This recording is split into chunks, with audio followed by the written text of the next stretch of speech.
Welcome back to my channel, Bring Peace into Your Life. Today I would like to talk about how to have open communication with your children.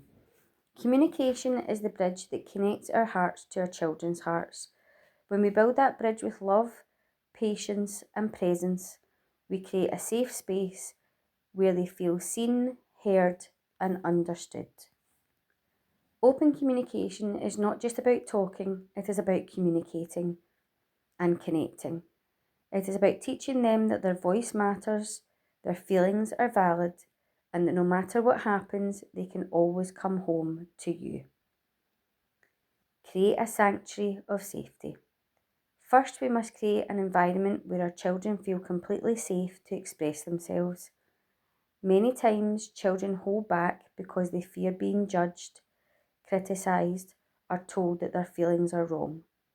As parents, our role is to remove those barriers as much as we possibly can. Peace begins when we stop trying to fix everything immediately. Sometimes they do not need solutions, they just need to be heard. When they speak, let them finish. Do not interrupt, do not rush, and do not plan your response while they are still talking. Give them the time that they need. Give them your full attention. Look into their eyes. Show them that in this moment, nothing is more important than what they have to say. When they feel safe, they will open up naturally like a flower opening to the sun. It's very important to make our children feel as safe as possible. Listen to understand, not to reply. True communication is 80% listening and only 20% speaking. We often make the mistake of waiting for our turn to talk rather than truly listening to understand their world. Your children experience life differently than you do. Their problems might seem small to you, but to them they are huge and overwhelming. Validating their emotions, say things like, I understand why you feel that way, or that must have been really hard for you. When you validate their feelings, you build trust. You're telling them, I am on your team. Even if you disagree with their actions, never disagree with their feelings, because their feelings are valid. Feelings are never right or wrong, they simply are. By accepting how they feel, you teach them how to process their emotions in a healthy way. Speak with kindness and clarity.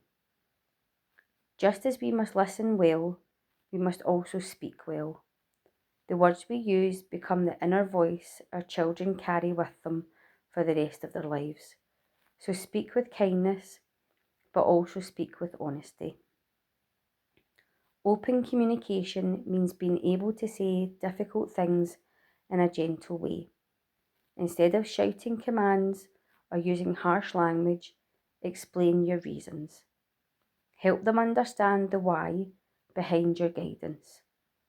When you explain things calmly, you're teaching them logic and respect. Avoid saying things like, because I said so. Instead say, I feel this way because, or we do this because. This invites them into a conversation rather than creating a power struggle. Be vulnerable and real. One of the most powerful ways to teach communication is to model it ourselves. Children learn by watching us. If we shout down, get angry, or hide our feelings, they will learn to do the same. But if they see you handling your emotions with grace, saying, I am sorry when you are wrong, and talking about how you feel, they will learn that it is okay to be human. Share parts of your life with them. Tell them stories about when you were young, about mistakes you made, and how you learned from them. This breaks down the wall between parent and child and reminds them that you're a person who understands struggle and growth. When you're open, they feel permission to be open too, and it gives them space to be themselves and express how they're feeling. Make time every single day. In our busy lives, it is easy to let days go by without really talking. We ask, how was school? And they answer, fine. And the conversation ends there. We must go deeper than that. Create little rituals of connection. Maybe it is at the dinner table, or during a walk, or just before bed. Ask questions that require more than a yes or no answer. Ask, what was the best part of your day? Or what made you smile today? Or is there anything worrying you right now? Show them that communication is a priority, not something you do only when there is a problem. When we talk every day, it becomes a habit. And when a big problem eventually comes, they will already be used to talking to you and they will come to you naturally. It opens up the lines of communication. The gift of trust. Ultimately, having open communication is about building a relationship based on trust that will last a lifetime. The years go by so quickly. One day they are small, holding your hand, and the next they grow up and walk their own path. But if you build this foundation of communication, if you make your home a place of peace and dialogue, you will always have a relationship with them. They will always know that you are their safe harbour. So be patient, be gentle, keep your heart open, and keep the door of communication wide open, always. Bring peace into your life by bringing peace into your home. And the first step to that peace is simply listening and loving and talking heart to heart. Communication with our children is really important. It's important to teach them how to communicate well so that they can then communicate with others in the world. I found with my own children, I can see that they maybe communicate like I do, and that's not always the best way to communicate. Sometimes I get stressed or I'm tired and I maybe get a wee bit snappy, and I've realised that that's my job to regulate my emotions, to work on how I communicate so that I am communicating in as a healthy way as possible with my children so that they then learn healthy ways to communicate. I think it's so important to recognise that because your children will go into the world communicating how they have seen communication in their home. The most important thing is to stay calm when you're communicating, talk rather than shout, talk in a calm tone and a peaceful way so that you can communicate well. The more you can do this, the better it is for you and your children. And it means that they will then be strong communicators going into life.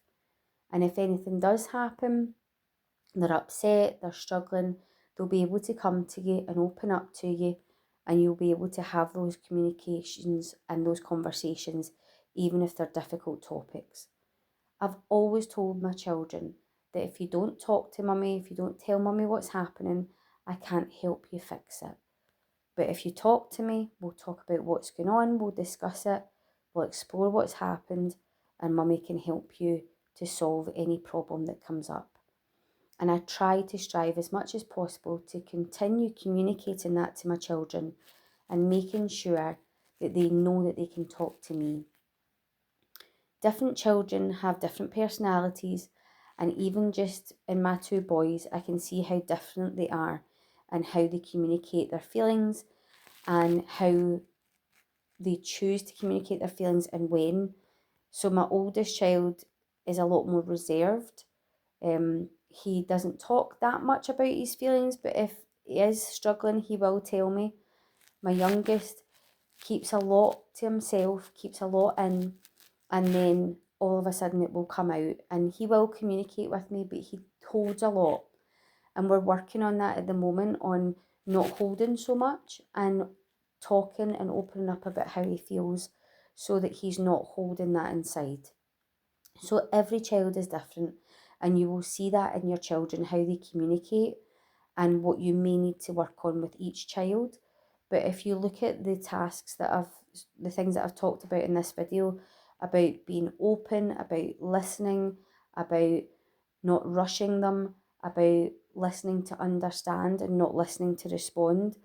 As long as you do that with any of your children, you'll be opening up communication, you'll be building trust in them, building trust between you, so that anything that does come up, they'll be able to communicate with you and share that with you. And it's so important. So I hope that the ideas that I've brought in this video have helped you. If you have any tips or things that you do to communicate with your children that's really helped you, then please put it in the comments. I'm open to learning and experiencing. This is the first time I've been a mum. It's the first time I'm navigating this. I've got two beautiful boys and I am trying my best. But it's always good to learn new tips and strategies that can help you communicate with your children as best as possible. So thank you so much for listening to this video, and I will see you in the next one.